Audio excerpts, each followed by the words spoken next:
Ito may bibili. Ay, Simon. Gamot daw sa sakit sa kipay. Oh. Tropa, dinugas mo ako 8 lang binigay mo, sabi mo 10. Oh. Sige. Ano yan? Ano pa yung tinitinda mo? Hi girls. Hi, girls. Cute ba mga boys? Hey, girls. Cute ba mga boys? Girls. Ito nga pala yung mga binibenta ko sa Bawat Iskinita, Bawat Sulok. Ito yung mga binibenta ko sa mga chismoso at mga chismoso. Siyempre, intro muna tayo. Yan. Sige, sige. Introhan mo, introhan mo. Karancho, Kakosa, Kalugar, mga tropa, kaibigan, kapangkat at kapatid, mga boss!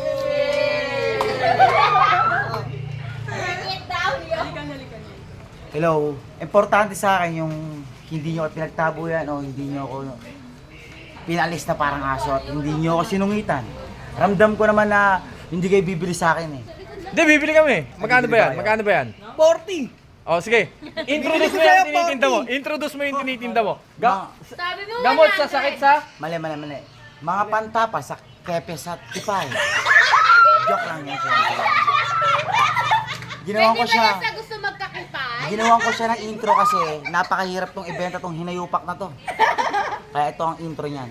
Mga pantapal sa buong katawan. Yan. Utol ni Salompas. Kapatid ni Salompas. Nababagay din to sa may mga abilidad, magagaling, malulupit, maghanap buhay. Yun? Pantapal sa katawan. Higit sa lahat, nanghihigop ito ng mga masasamang espiritu sa katawan. pwede Mapanlait, kayo. mapanira, inggitera, mapangusga, salbahe, walang niya. May walang niya ba rito? Pwede yan sa sa makating tao. Yung Sakto, with wings to.